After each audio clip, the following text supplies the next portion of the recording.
എൻ്റെ പേര് റാഫി. ഞാൻ കോഴിക്കോട് നിന്നാണ് വരുന്നത്. എൻ്റെ മകൾക്ക് 1.5 വയസ്സുള്ളപ്പോൾ തലാസീമിയ മേജർ ആണെന്ന് മനസ്സിലായി.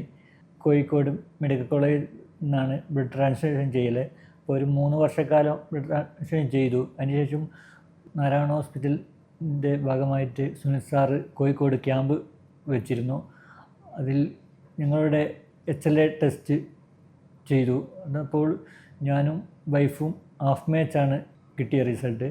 പിന്നെ ഞങ്ങൾ കുറച്ച് കാലം പുറത്തുണ്ടോ എന്ന് നോക്കി ഫുൾ മാച്ച് കിട്ടുമെന്ന്, അതും കിട്ടിയില്ല. അതിനുശേഷം ഞങ്ങൾ സുനിസാറുടെ ഉപദേശപ്രകാരം ഞങ്ങൾ ഹാഫ് മാച്ച് ട്രാൻസ്പ്ലാന്റ് ചെയ്യാമെന്ന് പറയുകയുണ്ടായി.